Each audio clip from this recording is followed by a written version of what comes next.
We're just about to get started here, everybody. So thank you, everyone who's joining us so far. It's brilliant to see a few new faces here. I'm just going to see if I can make this smaller. So I'm actually not going to see you guys. I'm going to close this window. So just bear in mind if I'm not responding to anything that you're trying to wave at me or anything. There's a few people still trying to connect to the audio. So just a heads up for everybody that the webinar is being recorded, and we've got 24 slides to get through, which can there's quite a lot of information to get through. So we've done these a couple of times now, and so what we do is I'll just rattle through the slides, but if you have questions at any point, please put your questions into the chat box. So everyone's muted just so we can get through the content. And then you just put your questions at any point into the chat box. And then at the end, Andrea is going to read out the questions and we'll go through them. And I'll try my Andrea, either Andrea will answer them or myself, or we've got Richard Lord here as well, who's from the biosecurity team. So just to introduce myself, my name's Hilary. I'm a contractor working for the Otago Regional Council. I've been working on these community-led rabbit management programs now for about a year, and we've got 7 different areas in Otago that we're working in. And Queensbury is actually the most recent cab off the ranks, if you want to, you know. So we've done this a couple of times in different areas, and we're finding that every area is unique, and every area has its own challenges and opportunities as well. And so we're just getting going in Queensbury. This is new for us for Queensbury, and it's probably new for some of you guys. And so we just want to introduce the program tonight and show you what we're doing, and show you what we found, and also what's going to come next. So just for anyone who's just joining or just managed to tap into the audio now, just a reminder that the session is being recorded so they can go on the website later on. And also please feel free to ask questions at any point by just typing them into the little chat box. Let's see, there's a couple of little has Donald, have you got sound now?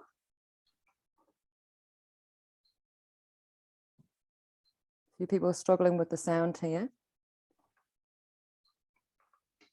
Everyone else looks like they've got sound, but Donald doesn't, so hopefully he manages to figure it out.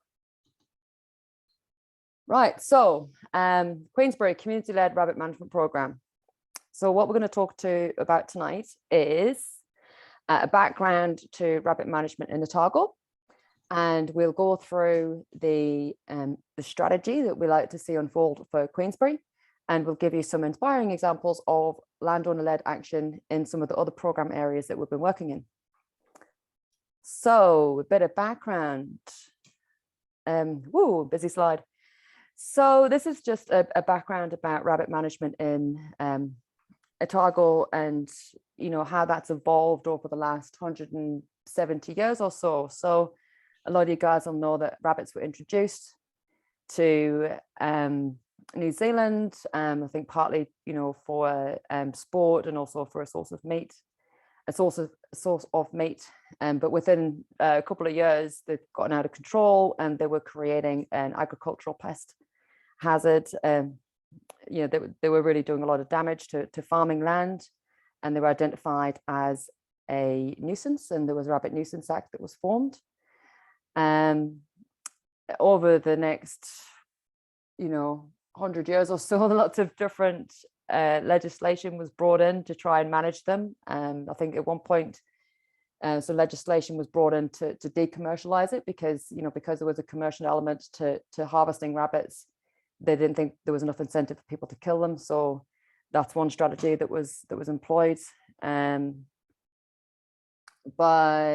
in the 1980s, I think, you know, lots of the kind of technology started to ramp up, lots of different control methods used, biological agents, bringing in other animals to try and control them as well. And here we are, 1947, I'm going the wrong way on this slide here. By 1947, the rabbit boards were brought in and they had a killer policy, and there was funding that came from rates, and that was used to help fund some of the rabbit control. But by 1984, the user pays policy and the government funding was withdrawn. So there used to be government funding for rabbit control, but that was withdrawn in the 80s. And by the 1989, the regional councils, when the regional councils were formed, which was an amalgamation of catchment boards and some other organizations, the regional councils employed staff to do rabbit control. But when the Biosecurity Act was brought in, it was around about the same time that landowners actually sought to get rid of the rabbit boards. So a lot of people, you know, when we're going out and talking to communities about rabbit control, they keep saying to us, well, why don't you just bring back the rabbit boards? Well, there was a reason why the rabbit boards were disestablished. And it's because landowners didn't think that it was working particularly well. And I understand that there was some discrepancy and some conflict in terms of like whose land was treated when. And so landowners actually said, the farmers actually said, we want to manage our problem ourselves. And so landowners were no longer charged for rabbit control, and the boards were disestablished. And rabbit control very much came the responsibility of the landowner. So that's been since the 1990s. And in 1996, when the Regional Pest Management Plan was adopted, the first one, it was very explicit in there that it was the landowner responsibility to manage rabbits. The Regional Council did have a regional services unit, which a lot of you guys will remember from, you know, not that long ago. And a lot of the staff who were still at the Regional Council used to be part of that regional services unit. And so the regional services unit did used to go out and do rabbit control, but the way that they collected funds for that was essentially like any other rabbit control contractor. So they would go out onto a property and they would undertake control work, and they would send the landowner an invoice. So that was problematic as well, though, because then the Regional Council was the compliance enforcer and also the rabbit control provider. So, you know, Regional Council would come onto your property, identify a problem, and then say, hey, you know, you've got a problem here, we can fix it for you if you pay us to. And so a lot of the other contractors in the region said, that's not really fair. And also, I think there was an inference that the Regional Council could charge a different rate than contractors. And so in 2015, the Regional Services Unit was disestablished. So the Regional Council staff have not been doing rabbit control themselves since at least 2015. So why is all this important? Because I think a lot of people still think that ORC rates go towards paying ORC staff to come out and kill rabbits. That hasn't been the case since the early 1990s. So yes, Regional Council staff have until 2015 been doing rabbit control, but the funding for that came from the individual landowner per job. You know, your ORC rates has not been used to kill rabbits since the 1990s. So that might be news to some people. It might be, some people might already be very aware of that. Sorry, that's quite a mouthful, but it's quite a big slide to get through. Right, so where are we today? So the pest management plan, I said that the first one was brought in 1996. It was revised in 2019. So the regional pest management plan, it was developed through a public consultation process. So, you know, people had an opportunity to put input into this. And there is a rule in the regional pest management plan that says that occupiers of land must control feral rabbit densities on the land they occupied at or below level 3 on a modified McLean scale. So that's basically a compliance limit that occupiers of land in Otago have to achieve. And so every occupier of land has to meet that same target. Sorry, I think you guys can hear my dog drinking from the bowl in the background. Sorry about that. So why occupier and not landowner? Because, you know, we've got a lot of properties out there that are leased, you know, farming properties or just rented. And there'll be absent owners, there'll be overseas owners, but we need the people who are actually on that property and managing that property and using it to be looking after it, and to be looking after any kind of pest issue that's on that property as well. So if you are the owner and you live on that property, of course you are the occupier as well. But if you lease land that you don't own, but you lease it, you are the occupier. And level 3 is the compliance limit that you need to meet. The modified McLean scale is a measure of the level of rabbit infestation on a property, and it doesn't measure the amount of rabbits that are seen, because that makes sense, right? Because if I turn up to a property and try and count the rabbits and they all run away, it makes it quite difficult to count them. Or if there's a lot of scrub on the property and they go and hide in the scrub, it makes it very difficult to count them. So the way that the rabbit infestation is measured is by measuring buck heaps, and that's basically piles of rabbit droppings. So buck rabbits, dominant male rabbits, will actually do their droppings in piles. And so you go onto a property and you'll see these kind of collections of rabbit droppings around a property, and the modified McLean scale is applied by measuring how many of these buck heaps are seen within a certain area, and how close they are together and how frequently they occur. And so that's how we measure the level of rabbit infestations, by counting the buck heaps. Responsibility, so that's the rule. Responsibility for complying this rule sits with the lander/occupier. Where does ORC fit into all of this? So again, just to reiterate, ORC's role these days is not to come out and kill the rabbits.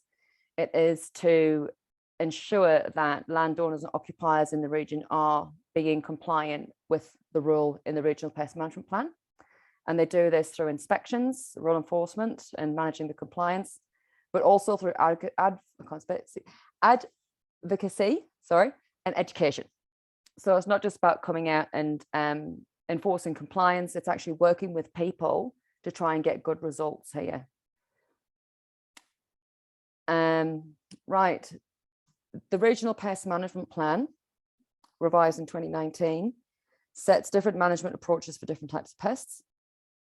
And so for certain pests, the target, it might be exclusion or eradication. So I think wallabies sits into one of those areas.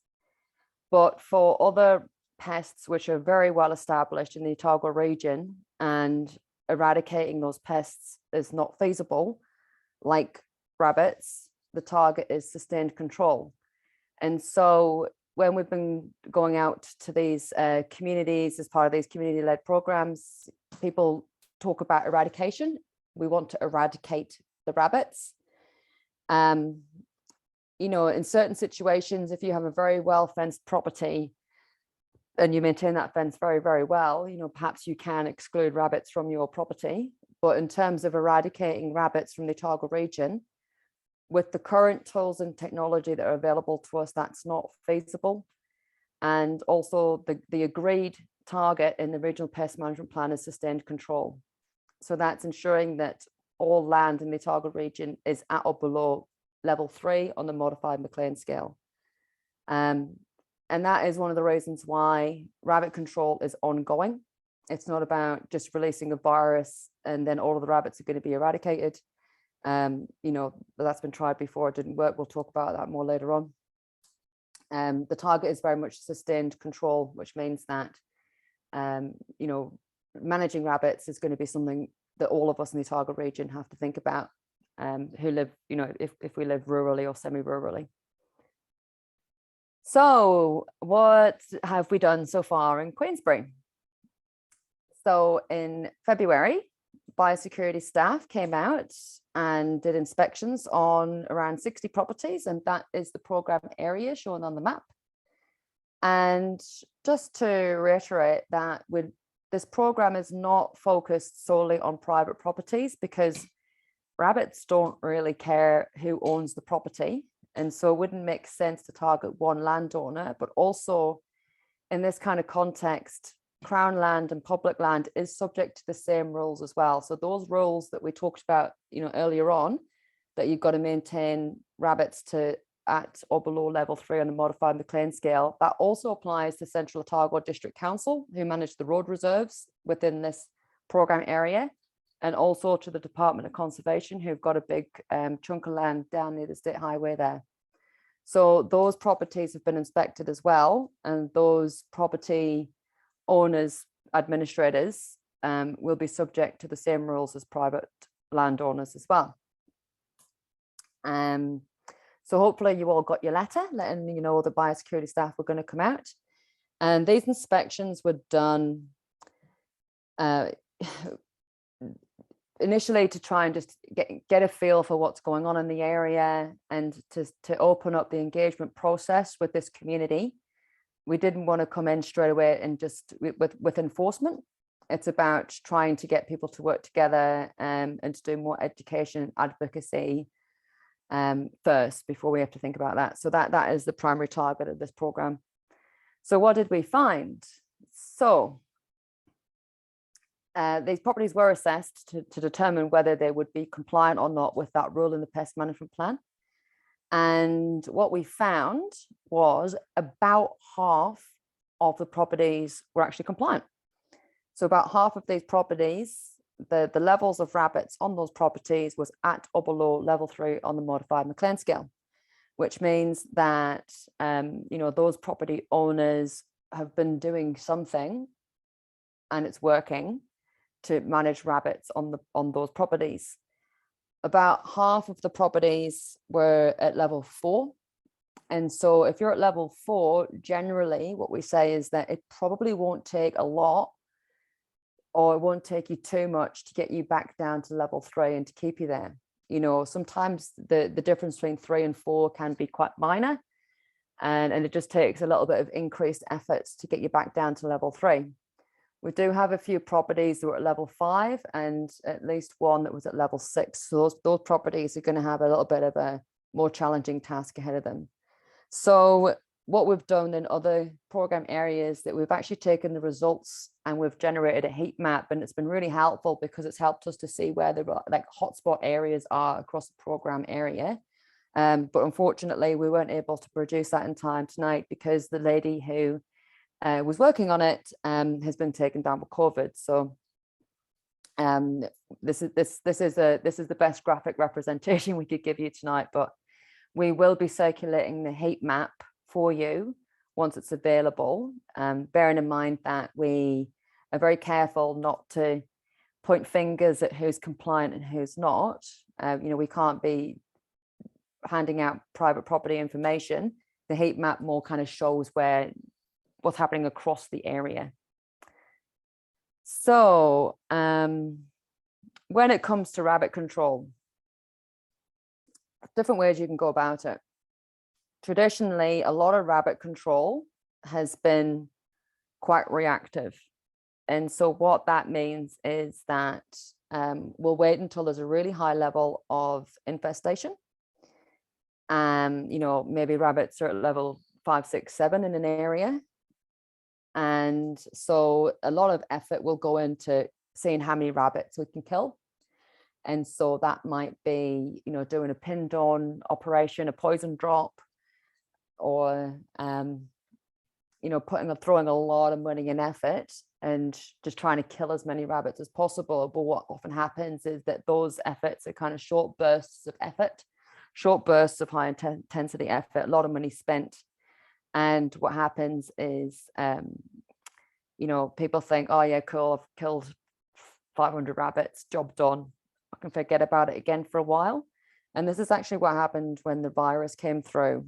So I'm told is that the virus, when it was originally released, came through and did a good job of knocking back a lot of rabbits. And so a lot of farming properties at that point said, sweet, we don't have to worry about the rabbits anymore because there's this virus.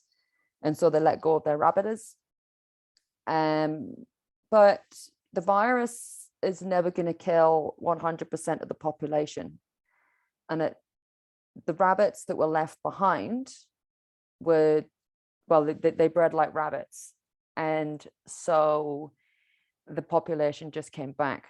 And that's the problem with a reactive control strategy. If you just focus on killing rabbits and you get in there with these short, high intensity efforts, throw a lot of money at it and then walk away, the rabbits that are left behind are just going to repopulate, and they can do that very, very quickly. I'm sure I'm sure you'll know. Even with a pin drone operation, which is the poison that they use these days, you're never going to get 100% kill.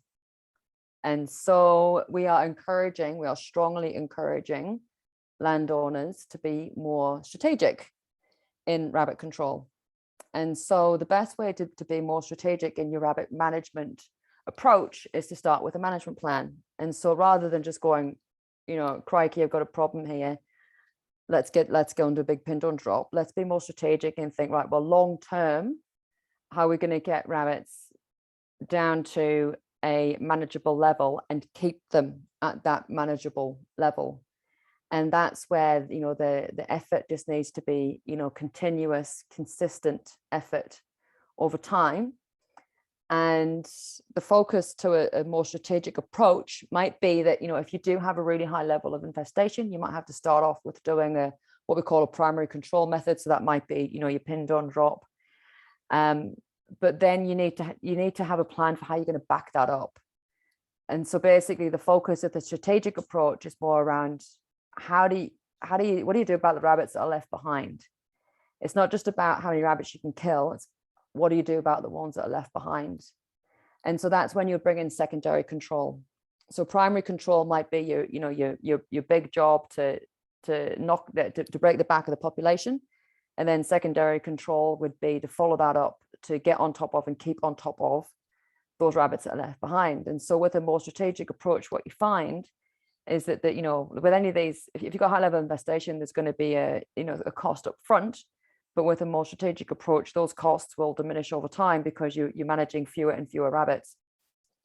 And this is where some of the contractors struggle, because they'll say, like a shooter, someone might get a shooter to come out, and the shooter will triumphantly announce that they killed 200 rabbits one night, and that goes on for a little while. And then after a while, the shooter goes out and spends the night out there, and he only gets 20 rabbits. The landowner feels disgruntled because they're paying for rabbits to be shot, and the cost is the same, because it's if the shooter's spending 8 hours out there, then the cost is the same because he's spending 8 hours out there. So it's 8 hours is 8 hours.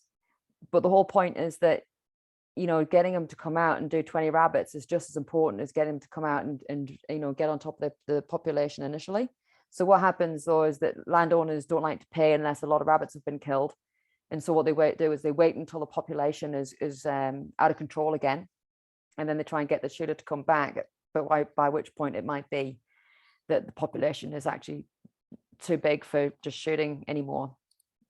Yeah, so we have to kind of get our mindset around that consistent ongoing effort just to keep on top of the population, even when it's only a low number, just to keep the rabbit numbers to that manageable level.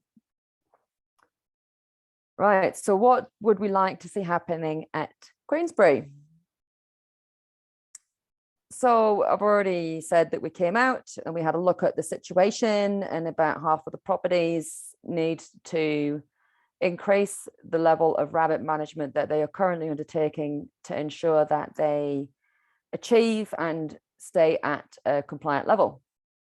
So the way we want to encourage this to happen is, what we're doing is, with presentations like this tonight, is about getting everyone to understand rules and responsibilities. So often we'll come out to these community meetings, and the first thing that we have to, let people understand is that ORC aren't actually going to come out and kill the rabbits. It's landowner responsibility. It has been for a long time, but we're here to provide education, support, advice, guidance, and then compliance for those who need it, to make sure that everyone is doing their bit to manage rabbits across an area. So that's the first thing it was doing, is getting the rules and responsibilities, set in stone there. What we are going to be encouraging, and we'll talk about it a little bit more later on, is collaborative action amongst landowners. So, if you want to just look after your own property and you're going to put a decent fence up and you want to just, focus on your own patch, that's fine. But we have seen some great results where landowners with a common problem have actually got together and say, if you want to do a pin drone operation and you want to get a contractor to come in, if the contractor is going to come in and do 3, 4, 5 properties at the same time, the contractor is more likely to want to come and do that job. There would be cost benefits achieved from doing that. And also you're more likely to get a good result, because if you don't have a fence and you do a pin drone job, you're going to get reinvested pretty quickly from your neighbours, unless they're doing it as well, or unless you put a fence up. So we are encouraging people to work together where possible for greater overall impact. Some situations it's not practical or not necessary, but we have seen some great results where people are working together. What else do we want to do this winter? So those properties where we identified that there needs to be a greater amount of rabbit management undertaken to achieve compliance, we have sent all of those property owners a request for you to develop a management plan. And we would like you to submit that management plan to ORC so that we can see what it is that you're going to do this winter to get on top of your rabbit problem, or to increase the level of rabbit management that you're undertaking. And so we've been doing this in a lot of different areas, and it's worked very well so far. We'll talk about that a little bit later on. But basically, we've got 30 odd landowners that need to just increase the amount of work that they're doing to achieve compliance. And so this is an opportunity for landowners, through the submission of a management plan, to demonstrate to ORC what is going to be done to get on top of the rabbit problem on those properties. And if we are satisfied that those properties are likely to be able to achieve compliance within a reasonable period of time, we will provide support and assistance where we can. But otherwise, we know that, that those property owners are onto it, they're engaged, and they're going to do something about it, and we don't need to follow up with compliance. But for other properties where we're not convinced that compliance is going to be achieved, we have to follow up with actual compliance work, and we'll talk about in the next couple of slides. For those properties where more work is required, we would anticipate additional fencing going up. Some properties don't have fences. There's not many in Queensbury that don't have anything, but there are a lot of properties in Queensbury where the fence was put in, I think, with the original subdivision, and that fence is either it's been constructed to a standard which is inadequate, or it's not been maintained, or a bit of both. So I've been up to Queensbury many times. I used to live in Cornwall. I used to go around Queensbury, and some of that fencing isn't really achieving a lot anymore, because it's in a state of disrepair, or it just wasn't built very well in the first place. So we would expect to see some new fencing going in where necessary, but for other fences it's a repair job and maintenance, or improvement. And we would expect to see more landowners seeking to use pin drone as well, where there's a high level of infestation. So we might expect to see some more pin drone work going on this winter. So what does that look like beyond winter? So we would expect to see groups working together to increase their impact, like I touched on before.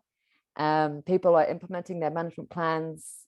Those who manage to get on top of the population this winter would need to be doing secondary control work, just to keep on top of those rabbits that were left behind.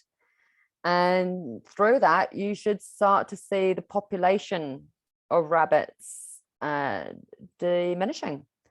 And we are in certain areas where we've been doing these control programs. Anecdotal evidence is that the rabbits numbers do seem to be dropping. And I'll show you some examples later on. Beyond that, it's about getting the population under control. It's not about eradicating rabbits from Queensbury. It's about getting the population under control. Currently, in a lot of areas, it's not under control. But with through, consistent ongoing effort, it is achievable. We would anticipate that over time, the amount of work required would decrease, but it's never going to stop because the rabbits aren't going to be eradicated. So where does ORC fit into this? We touched on this earlier: education and awareness, technical advice and control methods. It is amazing how many times we have heard of people with good intentions doing control work which has not worked. And normally the reason why is because it hasn't been executed effectively, or they've kind of got the wrong idea. I was talking to a landowner recently who said that she likes to keep the grass really short to try and stop the rabbits coming in, but actually really short grass is what rabbits like, because they really like that sweet new growth. And also they don't like to be wet, so they don't like long grass because it's more likely to be wet. So unfortunately, this landowner thought she was doing the right thing by keeping the grass low, but actually she probably wasn't. Or we'll hear of landowners who get a contractor in to come do a big pin down job, and they spend thousands of dollars, and within 3 months the rabbits are back, and it's because they haven't got a fence, and so they've just been reinvaded. Or we might hear of people who go out and shoot every single night, and after a couple of nights they can't get the rabbits anymore. And because rabbits are actually pretty smart, and they're actually not that easy to kill. And if you go out there and shoot every night, they get wise to it, and their behavior will change. And so I heard a story of near Terrace, where there's one property that's absolutely riddled with rabbits. And you can drive through there, and if you're driving at speed, you drive through there and the rabbits are just everywhere and they don't move. As soon as you slow down, the rabbits scarper, and they're very good at running away and hiding because there's a lot of scrub there as well. And it's because the rabbits know that when the vehicles slow down a little bit, that's when people are going to start shooting. So apparently the rabbits are even just picking up on the sound of the vehicle slowing down, because one fella's been out there shooting so often that they know when he's approaching, and they know when he's slowing down and he's about to start shooting, and that's when they run away. So yeah, a lot of good intentions, but sometimes not executed effectively, and that's why we're here to help, to try and educate on how to do things well, so that you're getting the best bang for your buck when you're actually doing rabbit control. The other thing ORC is doing through this program is inspections to identify which properties do need a greater level of control, and to help those property owners to develop management plans. As touched on before, we are asking those properties that were level 4 or above to submit a management plan to demonstrate to us how they're going to achieve compliance. And we will have, we might have properties in Queensbury where the landowners are just not interested at all in this program or in doing any more work, which could jeopardize the efforts of everybody else. And so for those landowners, we will seek to engage with them. And if they do not want to engage, then we will need to follow up with compliance work for those properties. So this is what looks like for different property owners. So if your property was scored at level 4 or above, there's one of two pathways which you'll end up following. So we've asked you to submit a management plan to demonstrate to us how you're going to achieve compliance. Either you submit a management plan and we are satisfied that what you're proposing to do will ensure that compliance will be achieved within a reasonable time frame, in which case, we'll offer you some extra support and advice, education, contacts, brochures. We've got a list of contractors that you could engage if you're looking for a contractor. But other than that, we'll just touch base with you now and again just to see how it's going and just to make sure that you are doing what was in your management plan. For properties who do not submit a management plan, touched on before, they're just not interested in engaging with us or in this program at all. We need to make sure that something happens on those properties, like I said before, otherwise it jeopardizes the efforts that everyone else is putting in. And so we need to follow up a bit more intensely with those landowners. And so we'll come back at the end of winter and re-inspect. And if those properties are still found to be non-compliant, level 4 or above, that's when the formal compliance proceedings begin. So we don't want to have to do that for most people. And we found in other program areas that we don't have to do that. But there will be properties, well, there might be properties in Queensbury that we have to do that just to make sure that the efforts that everyone else are undertaking are not compromised by 1 or 2 people who just don't want to do that bit. Right, so here's some examples of what's been going on around the region. So Gippsland, I'm sure you guys have been to Gippsland, and I'm sure you've seen heaps of rabbits. Gippsland is one of the first program areas that we were working in. This landowner, though, had already got on top of their rabbit management well before we turned up. It's a 4.9 hectare property. It is well fenced, very well fenced, and they've got a gate and they close the gate. That's another thing that we hear about all the time, is that people have a property, they put up a lovely big fence, and then they don't close the gate.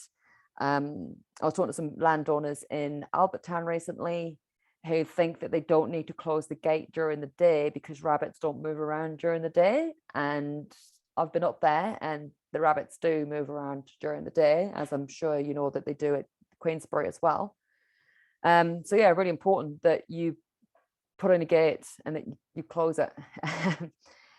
And other people tell me that, fences and gates don't work. And then you talk to them about their fences and gates and you ask them why they don't work. And they say, oh, well, because there's a gap between the gate post and the fence and they come through there. So it's not that the gate and the fence doesn't work. It's the fact there's a big hole in it or a big gap in it. So it's not built adequately. Anyway, this landowner has got a really good fence, and they close the gate, and they keep on top of rabbits that might breach that fence. And so, they maintain that fence, they go and inspect it regularly, they check for holes, but the odd bunny does get in. And so they just keep on top of it with shooting. If they find a rabbit hole, they fill it in. Fumigation with mycotoxin, which is a fumigation agent. You can go into farmlands and you can buy it off the shelf. And, you can, without a license, you can actually use that product. You drop a couple of pellets into the holes, assuming that the rabbits are in there, you close up the hole, and it will kill the rabbits that are in there.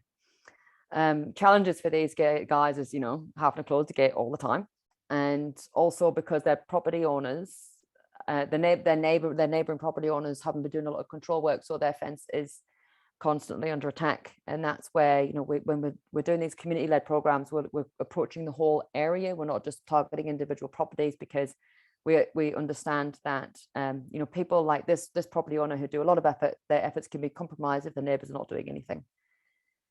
Right, here's a cool example of landowners working together. So there's a 12 section subdivision here, and rather than putting fences around every individual property, which I think was actually against their, I think they got a covenant that says they can't do that. So what they did instead was go, right, everyone chipped in and they put a fence right around the outside. And I think the first fence they put in wasn't high enough. And so they had to go back and put in some more mesh. And so, it's really important that the fence, you can spend a lot of money on a fence. It has to be built well. And I'll give you some tips on fences later on. And it's working great. Look, they've still got rabbits in there. They're still getting on top of that because there's quite a few vacant sections and a bit of scrub, but they're getting there. That it's not an overnight fix. Just putting up a fence isn't going to kill the rabbits. You've still got to do something about the rabbits that are left inside. And the fence does get breached. It is an ongoing challenge, but they've got Morven Hill behind them, which is absolutely, riddled with rabbits. And so without that fence, they wouldn't be able to be where they are. It creates an area, a defensible boundary that they can work to. and a manageable kind of 10-hectare property within that, they can keep on top of the rabbit numbers. And so they're working together really, really well. They've got a bit more work to do, but they're getting there. Slightly different kind of example, pest-free peas and moorings. This is 130 hectares, 400 household. And the reason why I show this as an example is to show how effective ongoing consistent control can be. And so they pest-free peas and moorings is a charitable trust. They've got 10 volunteers. They go out for 1 hour twice a week, and they just do fumigation and habitat modification. So clearing scrub and things, or if they find a burrow, they will fill it in, and they get the landowners to help to identify where those are. And they've just been going at it, chipping away at it little and often, and it's making a big difference.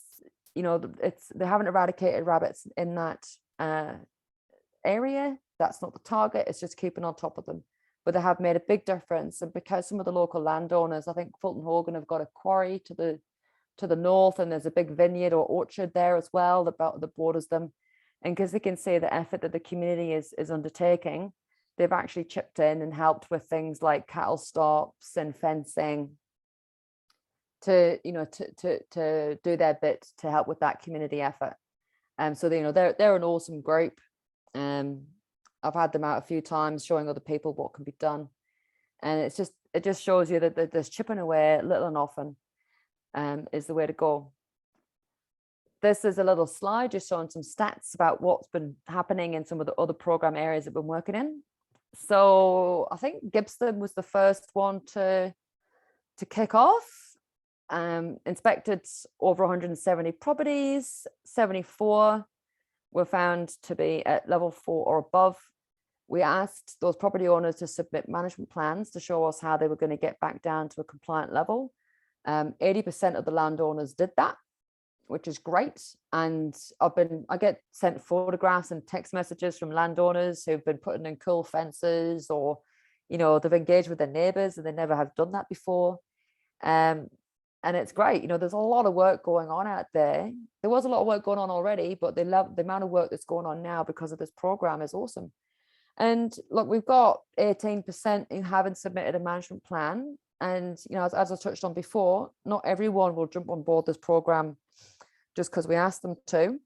And so we have been back to Gippsland now and undertaken compliance inspections on those remaining properties, and they're going to be served formal compliance notices because we can't have those properties jeopardizing the efforts that everyone else is undertaking.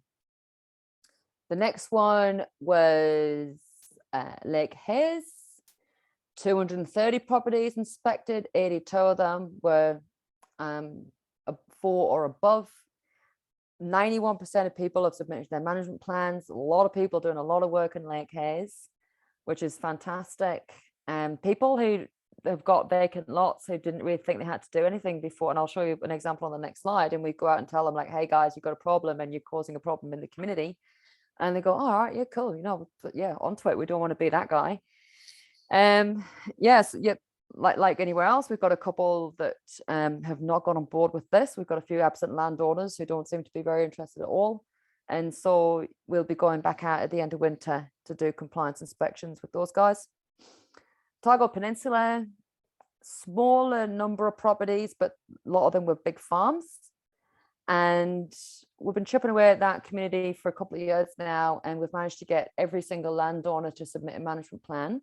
And we're convinced that most of them are going to do what they've said they're going to do. I think there's a couple that we just need to follow up with a little bit more closely. But a lot of chat in Otago Peninsula about the work that's being undertaken. And so that's just from Portobello out towards Tarawa Head. Moiraki, we went out to at the same time as Lake Hayes. Moiraki, a little bit different. Most of the land out there is owned by just a couple of landowners. And so they're really up in their game. And one of the farms has got like a full-time rabbiter on board now.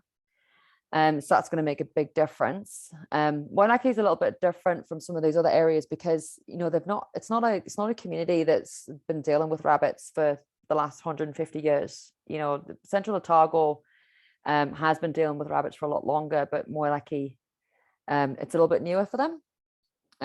You know, so we're working quite closely with people to kind of educate them, because they haven't really got a lot of experience. A lot of people down there in rabbit control, some people do, some people have moved down there from Central, so they know all about it. Some people just need a little bit more help. And so the management plans that we received over 150 of these management plans. We've gone through every single one and we have reviewed them, and we have provided feedback to landowners. Either we've said, you know, this is awesome, you're doing a great job, keep up the good work, or we've said to people, oh, like, hey, I just don't think you're on track here. And we've actually sent biosecurity staff out there to go and do a bit of one-on-one work with them to educate them and provide a bit more guidance about what could be done. But look, we're really, really happy with the response we've received. I mean, we just went out there and asked people nicely to engage, and they really have. People have really stepped up. And we're seeing a lot of collaboration as well with government agencies. So like I said, we're not targeting private landowners here. We're targeting every landowner within the defined area. And that includes DOC, the district councils. Down in Moiraki, we've got Kiwi Rail, and we've got Runanga owned land down there as well. And so lots of different type of landowners that we're dealing with, and it's about treating everyone the same. Here's our example from Lake Hayes of pretty cool project where we've got 3 vacant lots adjacent to each other. It is owned by people of the same family, but all different people, and they didn't realize they had to do anything here. They didn't realize they had a problem, and we went and talked to them and said, hey, you know, you've got a bit of a problem here and it's causing a bit of problem in the community. And they went, oh yeah, cool, yeah, no, we'll do something about it. And so rather than trying to put fences around each lot, I understand that one of the lots is soon to be developed, but the other 2 aren't. But they're going to put a fence around the whole thing, a nice big rabbit fence, well-constructed rabbit fence. And they've actually been talking to DOC, because DOC managed the walking track along the lake there. And so it made sense to actually put the fence down on DOC land. And so they talked to DOC, approached DOC, and they got a formal agreement with DOC to do that fencing on DOC land, provided that they do a whole lot of native planting as well. So there's a really cool example of collaboration with a government agency. I'm just mindful of the time here. I've been chatting for a long time. Okay, so control options. What do we suggest that you do? So fencing should be part of any control strategy, whether it is fencing of your individual property, or whether you get together with the landowners and do one big fence around the whole lot, or whether you even just do some strategic fencing just to try and slow the rabbits down while you get on top of them. If you have a large property and you don't have a fence around it at all, and you try and kill the rabbits, they're just going to come back in. So we don't encourage that you do that. We encourage that you think long term about how you're going to manage rabbits, and that you need to be working to defendable barriers, whether you have to, not for you guys, but in some areas we have people bordering onto, say, rivers and lakes, or you know, more rocky areas. But fencing definitely is. We've seen in Lake Hayes, actually, we're working on a map that shows the distribution of the rabbit population. And then we're marrying that up with another map that shows where most people have got fencing, and it shows that where there's a lot of fencing, there's fewer rabbits. Fencing is not the solution. There is no one solution to this. You have to apply a suite of solutions, but fencing should definitely be in your toolbox. I would highly recommend it. If you have got a high population of rabbits, there's a good chance that you're going to have to start with a primary control. If you've got a 5 or a 6, you know, a property that scores 5 or 6 on the modified McLean scale, shooting probably isn't going to hack it. You might want to think about, if you've got a larger property, you might want to think about using poison. And so it might be a pinned on carrot job. And that has to be done by a licensed operator, but we've got a list of contractors. And we are working with other contractors as well to ensure there's going to be plenty of carrot for people who want to do that. Once you have got on top of the population, you've got the rabbit numbers down to a manageable level, that's when your secondary control comes in. Or if you just start off and you haven't got a big problem, then you can just go straight in there with your secondary control options. So that's your pinned on pellets. So that's pinned on, which is still a poison, but it's in a pellet form and it must be used correctly. We hear stories of people going to farmlands and buying pinned on pellets and throwing it out, you know, scattering it out on a paddock, or one guy who was throwing it onto his deck and then collecting it in the morning before the birds saw it. Pinned on pellets must only be administered in a bait station. You cannot apply pinned on pellets to the ground, directly to the ground, unless you've got a license. So for, you know, non-licensed operators who just want to walk into farmlands and buy some pinned on, you must be using it in a pellet station. Also, you know, a lot of people will go and they'll get one bait station and fill it with pinned on pellets, and then they wonder why they've got more rabbits than ever.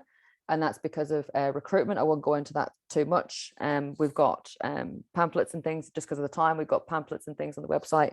But if you're going to do pinned on pellets in a bait station, please come and talk to us, and we'll give you some tips on how to do it really, really well. You have to have depending on the size of your property, you need to put several bait stations around the place.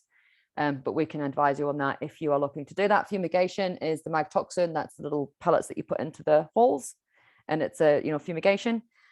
Shooting is very effective if done correctly. Again, obviously you have to do it legally.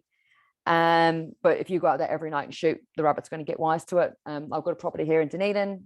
I don't let my partner go out shooting more than, you know, once every few weeks, because and then when he goes out there, he can shoot, you know, quite a few rabbits at the same time, because they don't run away, because they don't know what's going on, because they're not used to it. If they get used to it, then you're going to find it harder and harder to shoot them. Warren or habitat modification. So if you find a warren, that's, you know, digging it up, ripping it up, or filling it in. And if you've got areas of scrub or, you know, wood piles and things that the rabbits are hiding underneath, you can remove those, and that can help. Dogging, ferreting, long netting, trapping. There's plenty of guys around who can come and do this sort of work. But again, you know, if you've got a really high number of rabbits, some of these secondary control methods aren't going to work. This is more kind of things that you can do to get on top of the population, or keep on top of the population once you've got on top of it. I think some long netting can actually get some big numbers, but you know, please, if you've not done a lot of this before, come and talk to us, and we can send people to your property and give you one-on-one advice on what's the best control methods to use, and then you can go and talk to a contractor if necessary, to get them to come and do the work. What does a good fence look like? So maximum 40 mil diameter, the gap smaller is even better. We hear stories of people who've put up a fence 30 years ago, and then they say fencing doesn't work anymore because I put up my fence 30 years ago and it's not working anymore. Well, it's probably because it's 30 years old, and like anything, it needs repair and maintenance and upgrading now and again. And also, I think it's only recently that you can get the mesh with the smaller holes, but decent gauge wire. Some of the fencing previously that had the smaller holes, the wire was very, very thin, and so the rabbits were just pushing through it. So, you know, do shop around, talk to people, come and talk to us. We know people have done good fences, and we can tell you where they got the netting, and we know people who are supplying some mesh that's been made. You know, there's new technology coming out all the time. Needs to be galvanized at least 600 mil high. I've been around Queensbury and I've seen some fencing that is lower than that. It's not going to work very well. And for you guys, quite stony, rocky ground, you're probably not going to want to dig it in, but you can, on the picture there, you can see that someone's done a nice job with some rocks. And that the netting is laid uphill or towards where the rabbit's coming from, so they're not just pushing underneath it. And gateways, don't forget about your gateway, and make sure that there's something to stop them just going under your gate. And we don't say that these are rabbit-proof fences, but they it's rabbit netting, but it's not rabbit proof, because there is always going to be a chance that a rabbit is going to get through. The fences need to be maintained, and they need to be built well in the first place. So it's not just about building a fence and then walking away and forgetting about it. It needs to be maintained. For people who want to put up a fence and you want to approach your landowner for costs, there is some guidance in the Fencing Act. I'm not going to go into that just now because of time. Right, so what are the next steps? So if your property scored 4 or higher, we have requested for you to submit a management plan by the end of April, I believe. We are here to help you with that. Please, you know, we have resources on the website. We have pamphlets for things like pinned on pellets and magtoxin. There's lots of information there about different control options. We can circulate a list of contractors. I'm not sure if we did that already, but we've got a list of contractors who operate in the area.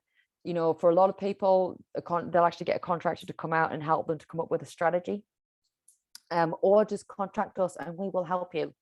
We want to help you to put together a management plan that's going to work for your property. We don't want to see you wasting money on something that's not going to work and then getting disheartened and giving up. So, you know, if we have requested you to submit a management plan, please reach out and we will help you with that. If you have not registered your email address with us, please do that at that website address there. That means that we can get in touch with you with updates about this program. We'll send you a copy of that, the heat map when it's been prepared. And yeah, it's just so we can keep on, and then we can provide feedback and news to you about how it's all going as well. With other areas, we have actually done management plan workshops where we actually come out there and we sit with people and help them to do their management plans. But because of COVID, obviously, we just can't do that right now. So, you know, Sarah Irvine at the ORC, she is leading this program. And so if you want further advice, information, assistance, Sarah's email address is right there. So please scribble it down. So I think we're done. And there's a lot of questions here in this chat box. So Andrea. Right, thank you everybody for joining us tonight. So I'm Andrea Howard and I'm the Manager of Environmental Implementation at ORC. So I'm ultimately responsible for ORC's biosecurity function. We have a new team that was set up in July last year called Environmental Implementation, and that covers biosecurity. And we have a compliance function there. And I'm also, our team also oversees freshwater and biodiversity activities that are non-regulatory, so things that are beyond rules and regulations, and primarily our new team is focused on working with individual property owners and communities to solve complex problems. So as you might be aware, rabbits fits right up there in the top of complex problem, which is why we've been rolling out these community projects, particularly in areas that traditionally ORC hasn't spent a lot of time, but also mixed range of experience dealing with rabbits, unlike those bigger rural properties. So as Hilary said, Hilary and Sarah are responsible for the sort of program design, and we've also got Richard Lord here, who's our main biosecurity specialist in the Central Otago team. So he's the delivery lead there in Central Otago. So out of all of the public meetings we've done in the last year, which is quite a lot of them, these are the most comprehensive questions. So that is awesome. Most of them I think we can answer on the spot. A couple we might have to get back to you. So we'll start. So thank you for asking those questions and keep them flowing. So the first two are technical questions, so I am going to make sure that Richard can answer these. So I'll ask Richard to unmute. So the first one is, what is the age of the buck heaps, and how do we consider that? And then maybe Richard, if you could also just talk about how much of the property you cover when your team does the inspections. Sure, thanks Andrea, and good evening everybody. Age of the rabbit poles, the age of the poles of rabbit's poo. Yeah, look, you can tell fresh rabbit poo and compare that with old rabbit poo. You can tell it by just the colour, the dryness. They're the two main things, but there's also other indicators there that you'd be looking for when you do your inspections, and that's live rabbits running around, active warrens, burrows, scratchings, that sort of thing. So whilst the modified McLean scale is based around the frequency of buck heaps, there's other indicators out there that we're also looking at.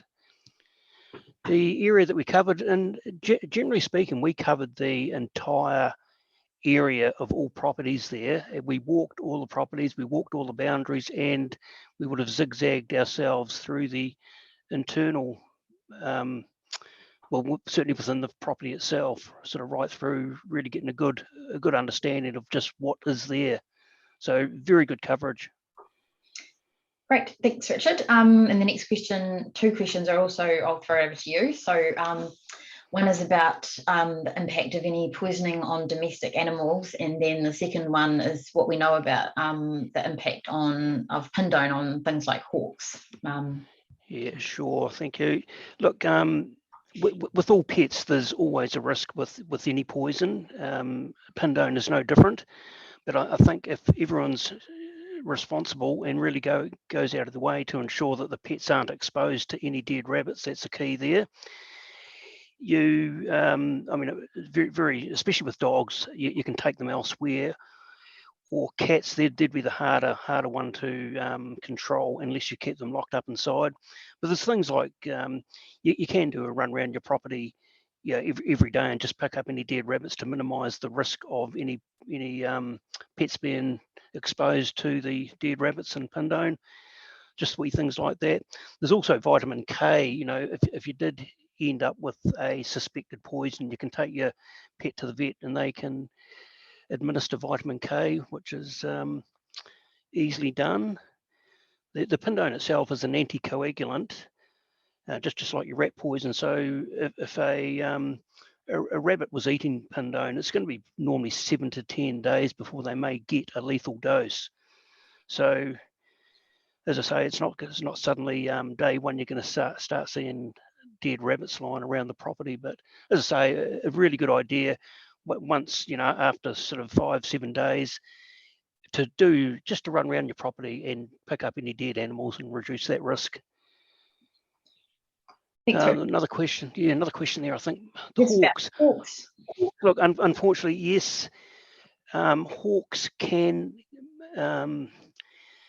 be killed from eating pindone. It's not the pindone. It's actually they go for the stomach contents, the spleen, the kidney, the liver of the rabbit. They're really attracted to it, and that's where the high concentrations of pindone accumulate within a dead rabbit.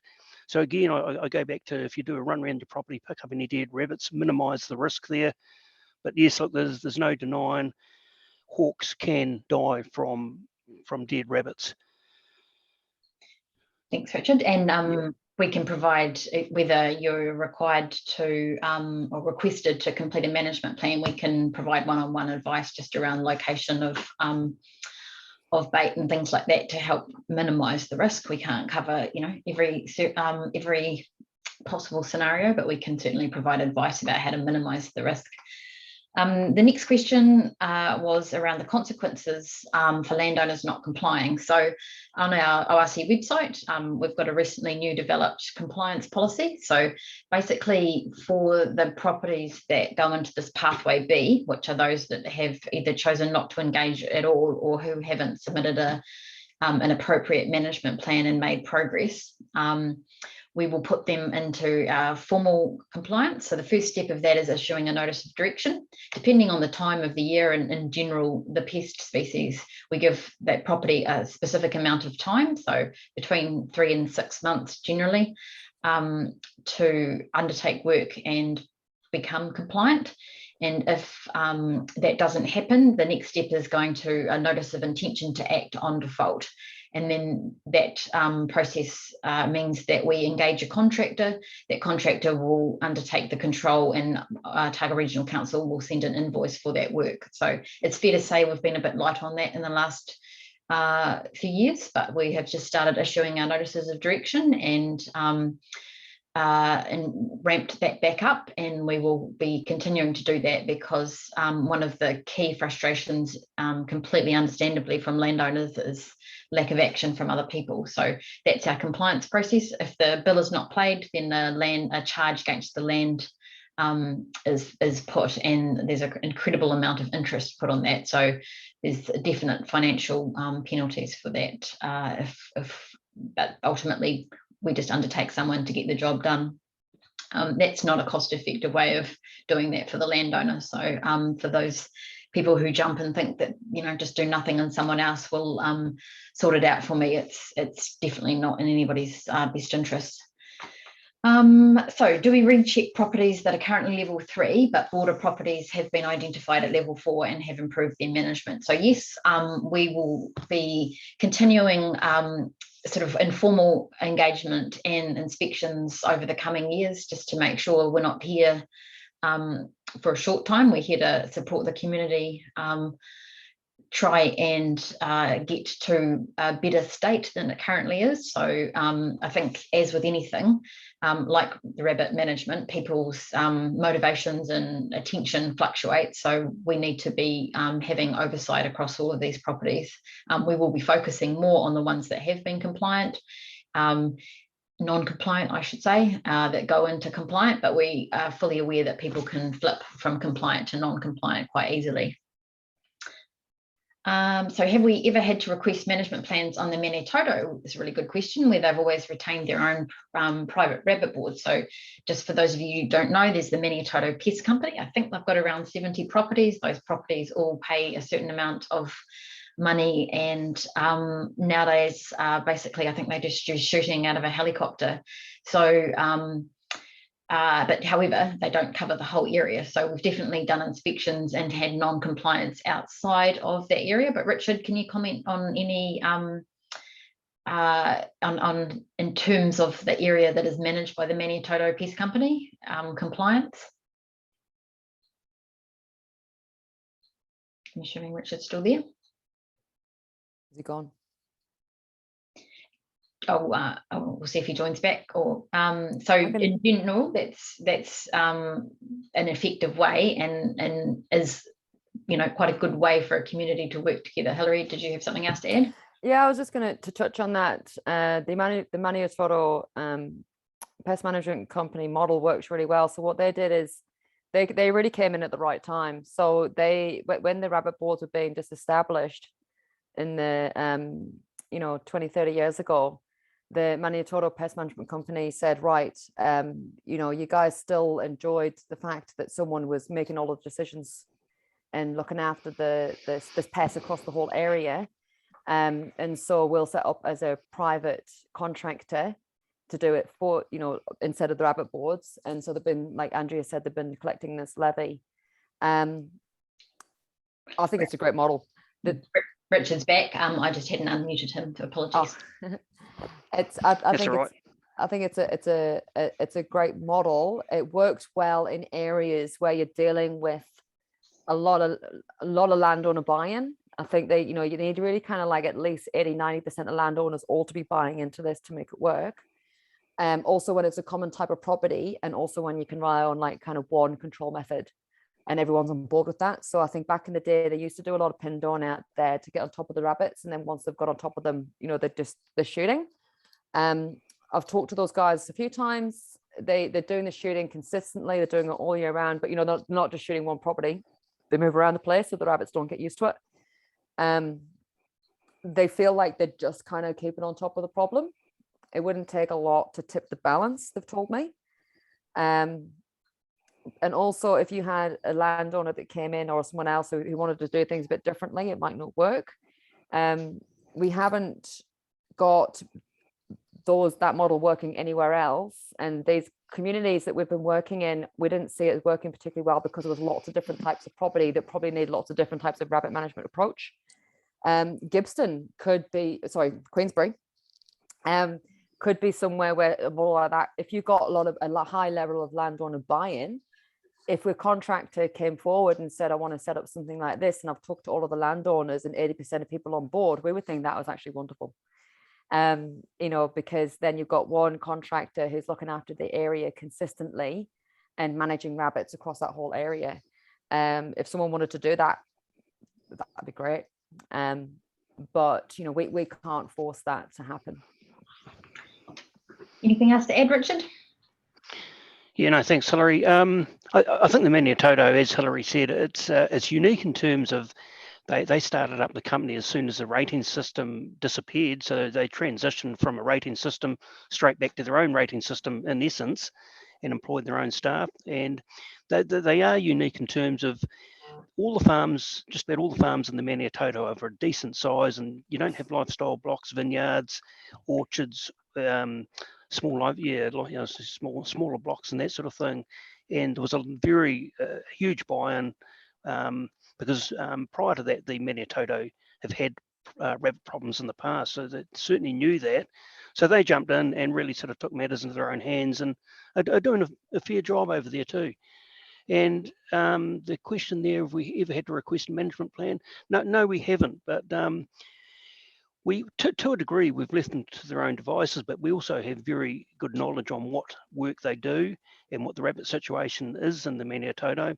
But we're going to sort of boost that up by putting some night count routes through there as well in the coming months. So we'll have some more information coming out of there. But overall, it's been a very, very successful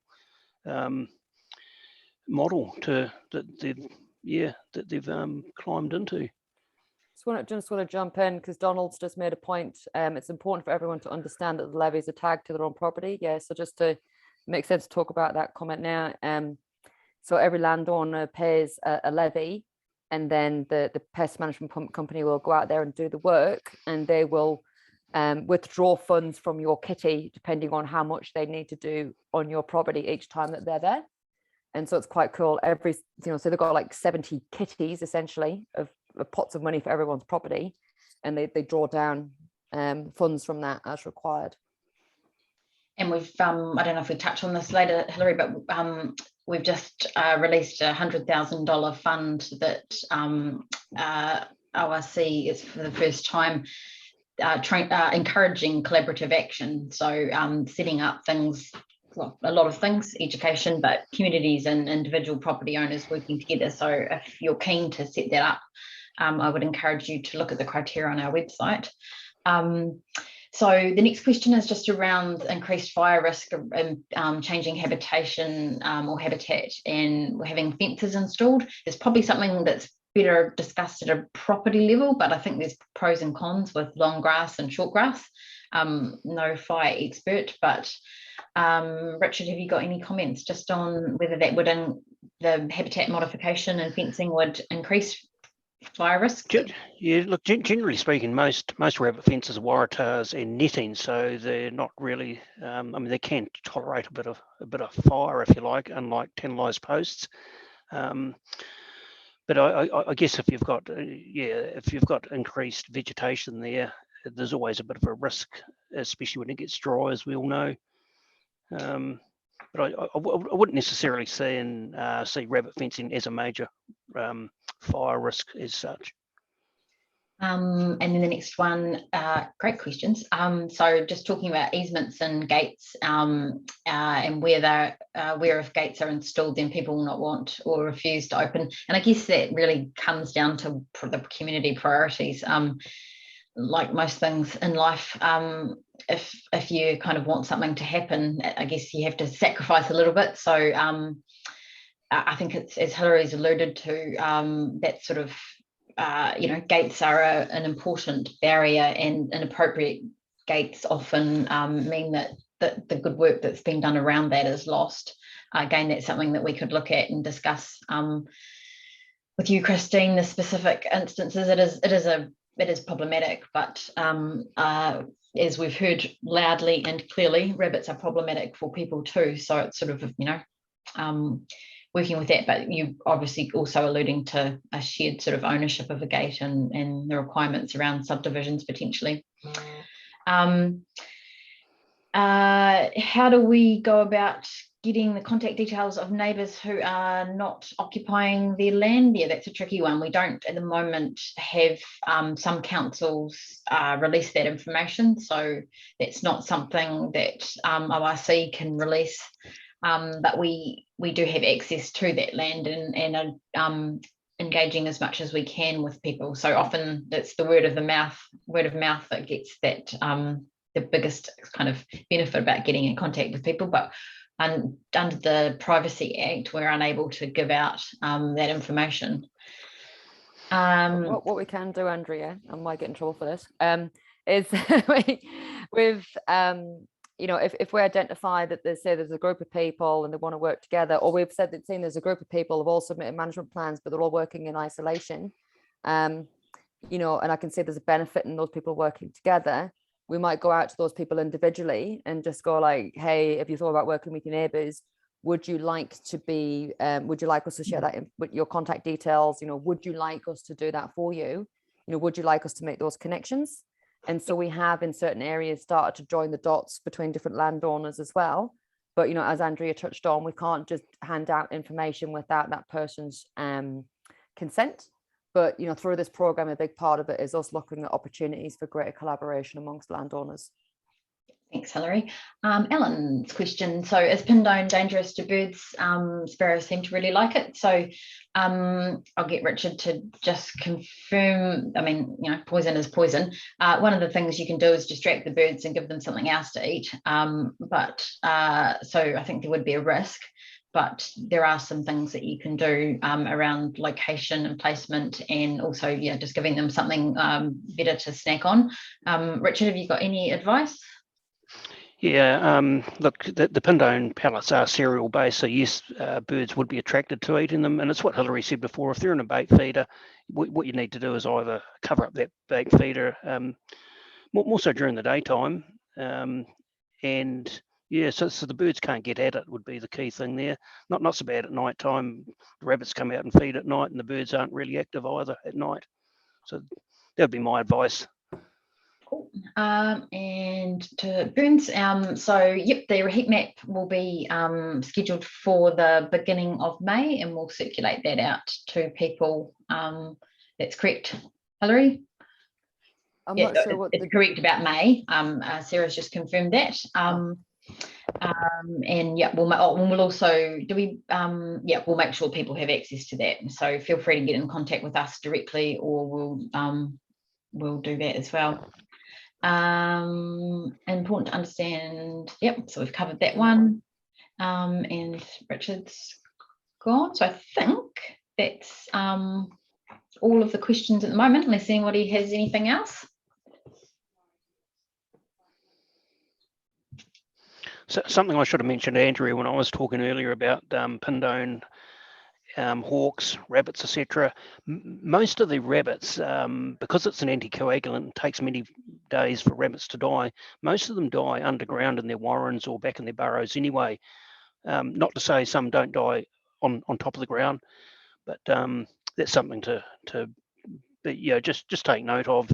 As I say, there still could be dead rabbits lying around on top of the ground, but the majority will die back in their burrows. And it's in a comment from Donald about quail taking fancy to Pindone, but not necessarily killing them. So that's interesting. Good. I think Jenny's still asking about getting contact details for neighbours who are not occupying their land.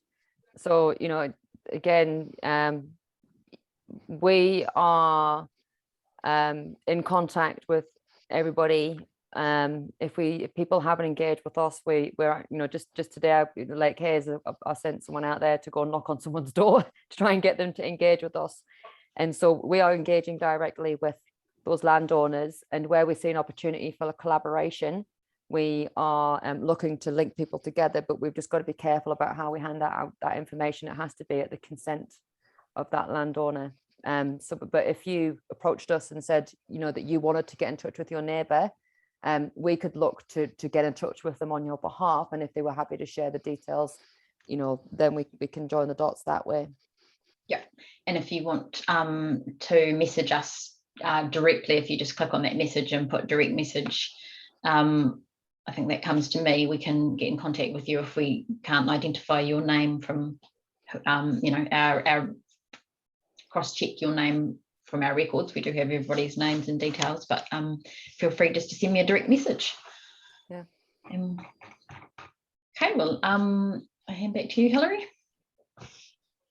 Yeah, so this is brilliant. I love these questions. It's great to see everyone so engaged. So just to reiterate that there are there's two pathways. We want as many people as possible to go down pathway A. We want to help people, we want to encourage people. We are here to help. The compliance pathway is just for those parties who don't want to bar this, to make sure that their lack of effort is not affecting everyone else's good efforts. So we are here to help. Compliance is a last resort. Sean, find out what level we've been assessed at, email Sarah, and she can, if you are the landowner or occupier, she can tell you exactly what your score was and what information the compliance team found when they went to your property. If you should have had a letter. So if you haven't had a letter, I'll be really interested to know that. You should have had a letter that told you, you know, either you were deemed to be compliant or you were deemed to be needing to do a bit more work. So please email Sarah and she can look that up for you, and she'll be really interested to find out if you got a letter or not. Hello, can you just switch back a slide so that we probably, if you're compliant, we probably haven't given you a level. Would that be correct? I think even the people who were 4 and above, the level wasn't on the letter. Okay. So yeah, look, Sean, there's Sarah's email address. Sarah's going to get a lot of emails now. Yeah, just click Sarah email and she'll chat to you. Even better, flick her email and put your phone number in it and she can give you a call whenever you're on. Yeah. Okay. So I think, Good. Yeah. yeah, no level of compliance sections. Compliant or non-compliant. So yeah, we're very happy to provide. And you know, the difficulty is that the assessment can change, but at that point in time, we're definitely able to provide that information to you. Oh, cool. You've already been in touch with Sarah. Sarah's muted. Sorry, Sarah. I can, if you want to say anything, I can. Oh, no, that's great. Yes, have been in contact with some people, and please feel free to just email me about anything. And if you do want me to give you a call, include your phone number. That'd be great. Brilliant. So I think you guys have heard me talking for long enough, but please do go to our website. There's lots of resources on there.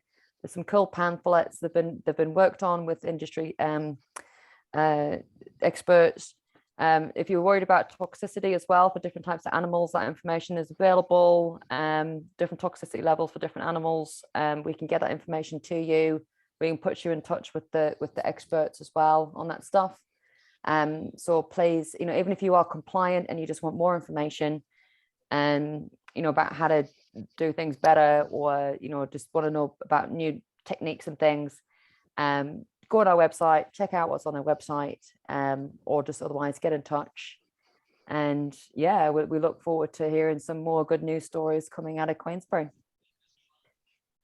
Cool. All right, so I think that's us done. Cool. Yep, awesome. Thank you very much, everyone, for coming along and for hanging around for an hour and a half. You've done well. Right. Thanks, everyone. Have a good day.